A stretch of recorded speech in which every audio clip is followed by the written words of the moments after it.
Hello and welcome to I24 News World Cup show, following all the news from Brazil, where Leo Messi showed again why so many people think he is the best in the world. Switzerland displayed their impressive men up front, and tonight it's the US and Germany who will aim for the final 16. With me here are football analysts Motele Spiegler and Nitzan Peled. Hello, gentlemen. Hello. Hi. It's the final day of the group stage. The second round is just around the corner. Let's get rolling. All four teams in Group E still had a chance to qualify to the second round ahead of the final match day. France were not as impressive as they were in the first two matches, but they were happy with the draw that gave them the first spot. This result meant that Ecuador needed a Swiss loss or a draw in the other match, but it didn't happen. Midfielder Xherdan Shaqiri was on target 3 times for Switzerland, who beat Honduras 3-0 on the way to the second round. Argentina finally put on a good show. Leo Messi added 2 more goals and he now has 4 overall. Nigeria were not bad at all either, despite losing 3-2, and they're also in the second round thanks to Bosnia, who beat Iran 3-1. Both these teams are now out of the tournament. The Nigerians will now face France in the round of 16. The French may seem to be the favorites, but as we have seen, there is a lot of talent among the African champions. That game is on Monday in the capital, Brasilia. The following day in Sao Paulo, Messi and Argentina take on Shaqiri and Switzerland. And though most people would bet on the Albiceleste, don't count out the disciplined Swiss team, led by Ottmar Hitzfeld, one of the most experienced managers in the tournament. Motele, Argentina, like Brazil, needed perhaps 2 games to go on. The third game finally came. Is this what should we expect from them? Can they do more? Yes, a lot more. We can see every game they play better. You know, the first game was like in second gear. Now, better, quicker. When I watch now the replay, it looks different from the first game. Messi get to his best form, and around him, Di Maria, Mascherano, even Gago, they make a good unit. Everyone is criticizing the defense. I think they have a very tough, strong, young defense, and when they get to the next stage, I'm sure that they can show that they are a real candidate to go home with the cup. Now, and Nitzan, Motele is saying, and is already talking about the next stage. They're at Switzerland. You ask Argentines what they say. They may argue about the defense. They say our defense is not good, but we have a number 10 that is saving us. Enough to take on Switzerland, enough to take on the tougher groups that may come ahead. Motele, of course, is right. The Argentinian defense is young and they are talented group of guys, but I think they're not coordinated enough, and we've seen it many times in this World Cup when other teams just exploit the because they've already big conceded gaps. 3 goals. Yes, they have big gaps in the defense, and yesterday we saw Ahmed Musa scores. It was quite amazing. He just ran through huge gaps in Argentina's defense. And I don't think it will be enough to win the cup unless something will change. But let's say when Messi is playing like the way he plays, so anything is possible. 4 goals so far. The other match coming up, France against Nigeria. France not impressive yesterday, Motele. But if we look at the whole first group, they are very impressive and a strong group, a strong candidate as well. When you bring in 5 new players, which are trying to show that they are good enough to play the next game, it cannot be as good as it was with the first 11.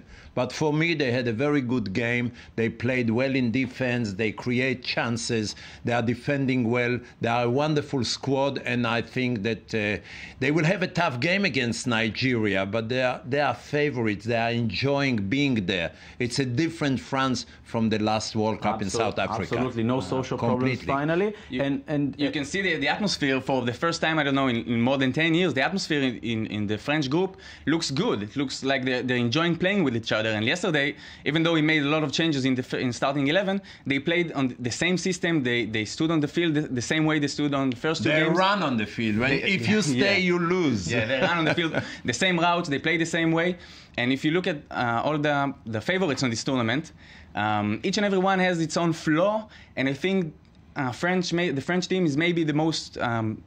It's not perfect, but maybe as close as it gets in this tournament. Balanced. Yeah, obviously balanced, I think is well the word. Balanced. France looking very good in the first stage. And now let's look ahead to what is coming up tonight. And Group G turned out to be one of the most thrilling groups in this World Cup. We were expecting Portugal to be up there along with Germany, but the Portuguese are lucky to still hold a slim chance of qualifying. In order to do that, they need a big win against Ghana and hope for a German victory over the United States. Ghana will also pray for a German win. If it happens, they may qualify if they beat Portugal. The Americans, on the other hand, will be happy with a draw that will send both them and the Germans through. Merav Savir reminds us of the drama so far in Group G. No team is safe. It all comes down to Thursday. Germany, Ghana, Portugal, and the United States, all four can somehow make it to the next round. The looks of shock have yet to fade from the faces of the Americans, and they already have to look ahead to the defining match against the Germans. They've already made the calculations. The USA needs a win or a draw versus Germany, or a draw between Portugal and Ghana in the evening's other matchup. The red, white, and blue looked great in the second half of the Portugal game, up until the last-minute header. But the worst is yet to come. Germany will be their toughest test yet, and the Germans are ready for the match. They play very tight, well organized and with discipline. They play very intensively in the offense over the whole 90 minutes. It's going to be a match for us in which we have to give our best. Therefore, we are full of respect, but we are not afraid. Both teams have 4 points going into the final game, and some have said it would be comfortable for Germany and the USA to rest and play to a draw that will see both teams go through.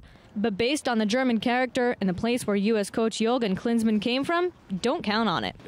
Aiming for a draw is definitely not a very German attitude, but if the score was 1-1 in the 91st minute, I wouldn't go on a solo attack against 4 opponents, for example. Perhaps against 2, but not against 4. Ghana and Portugal are both fighting from behind, with 1 point each. Ghana's 2-2 draw with Germany on Saturday night left the team's fans excited and with some hope. Now we feel we can do it, you know. Everybody said Germany was going to beat Ghana 4-0, 3-0, and it's 2-2. Now we're going to try to face Portugal, beat them with a good margin.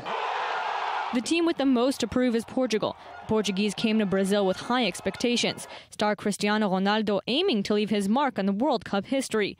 But after the 4-0 loss to Germany, things looked grim. Even the final minutes of the USA game must have been tough for Portugal fans to watch, up until Silvestre Varela's last seconds header, which tied the game and kept hope alive. As long as it is mathematically possible, we need to believe in it. We aren't going to be here and do nothing. We know we need a combination of results that is not easy. It's almost a miracle that needs to happen, but we need to hang on to hope, and we have to continue to work for the 3 days that are left before the game, give the maximum in the game, do our work, represent our team well, aim for victory, and then wait and see what happens in the other game. Many have already penciled in Germany for the next round and ruled out Portugal completely.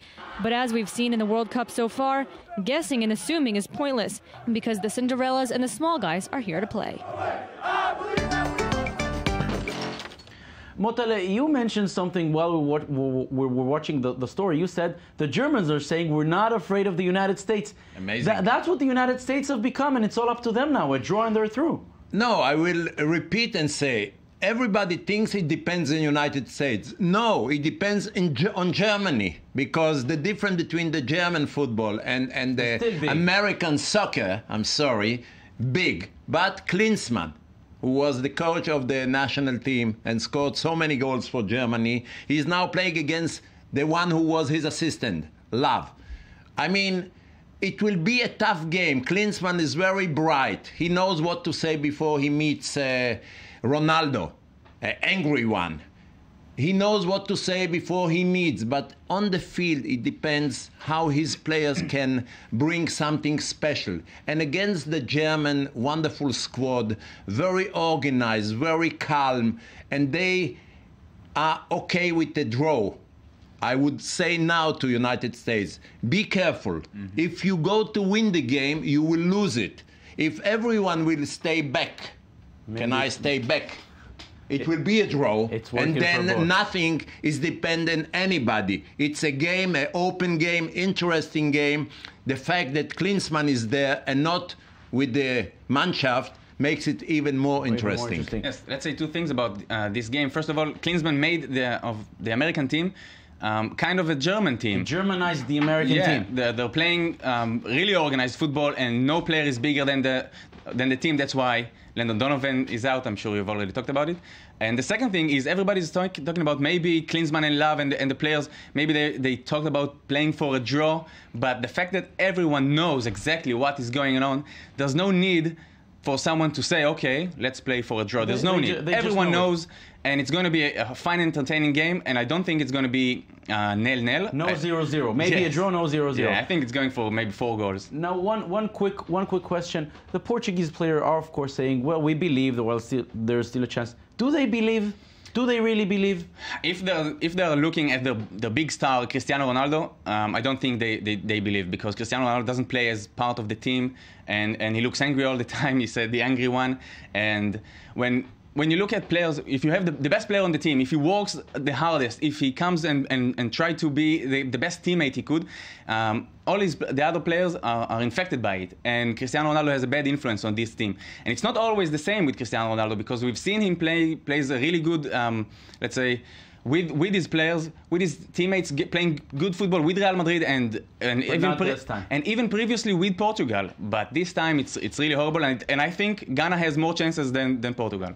It's much more simple, in my opinion. Sometimes when Ronaldo is on his best, he's like God. Believe me, God is not going to be involved in this game, and we don't have to say much more. Portugal is back home. That's bon voyage. Most probable. The other group, which we'll see its final round of games tonight, is Group H, and if we talk about surprises, then the team in second place is surely one of them. Algeria is now a top favorite to qualify for the second round. A draw against Russia would probably send them, the North African team, to the second round. The Russians, on the other hand, need a victory. Rav Savir and Daniel Roth take a look at the happy Algerians who may surprise us, but not themselves. Algeria arrived in Brazil ready for its 4th World Cup appearance, but it's been a really long time since the national team was successful in the tournament. On Sunday, they finally had something to cheer about. After 32 years, Algeria ended its World Cup win drought with an astounding 4-2 over South Korea. It was a surprise beat-up of a team making its 8th consecutive tournament appearance. Algeria is a rising power in football, and it showed during the game. But the players say their success isn't much of a surprise to the team itself. I can't tell you we surprised ourselves at how well they played against Korea, because we know ourselves and we know our style. Maybe the fans were surprised. I think there was a good reaction from us after the Belgium match, where we failed, but in the second match we succeeded well, which allowed us to win this match. The drought-breaking win against South Korea wasn't the only streak the North African country broke this time around. They may have lost to Belgium, but their one goal in that game ended 28 years without a World Cup goal. But these celebrations can't last forever. The team has to look ahead to its final group matchup against Russia that could propel them to the next round for the first time in the team's history. Right now, with 3 points, they're sitting second behind Belgium, who has 6, and the Russians are tied for last with South Korea. If the Algerians win tonight, they will move on, and a draw could result in goal differences if Korea Republic managed to beat Belgium. But a loss will send Russia to the next round. And they know how important this game is for both themselves and the Russians. Yes, like I said, without being pretentious, we have a lot of respect for the Russian team. Now it's going to be a final for us and for them. I hope we will be at our best in 2 days, because it's a match that could really change the history of our country. In any case, we are really determined, really prepared, and we hope we can play a big match against Russia. Who would have thought Algeria would be a favorite to qualify from a group with Belgium, Russia, and South Korea? But in this World Cup, the surprises just keep on coming. Motele, judging by what we've seen so far, is it really a surprise to see Algeria in and Russia out? Not surprising at all. Russia is not good, but if we want to talk about the Algerians, 16 out of the 23 players born and grew up in France. So no surprise. They could even play for the national team of France, but they decided... Yeah, most of them actually played for young national team. So they are born to be footballers, and they are very good together, very strong in defense, going very fast forward, good goalkeeper, experienced coach. I think that they deserve to go to the second round. Yeah, 16 of the 23 said were born in France, and 19 of the 23 plays in French league. So it's kind of a mediocre European France team. B. Yeah, France B, pretty France much. B, maybe D even, but France D is good enough maybe for the final 16. If they go through, it's probably Germany. Russia is disappointing. My friend Fabio Capello, my God. And it's especially interesting since they host the next World Cup. You'd think they would want a good team at this stage. First of all, they have to forget this one, and then to prepare 4 years. Many things might happen for the good for the World Cup in the big Russia. Don't forget, I was born in Russia, so I wanted to be great. And so, they also have a European Championship in the middle. They could do good. They could do good, and we'll have to see. They will probably be out today. Nitzan Pered, I want to thank you. Motale, I want to thank you for today and the entire 2 weeks you were with us. Thank you. Pleasure. That's it for our show. We'll be here again tomorrow, covering every aspect of the World Cup. Thank you for watching.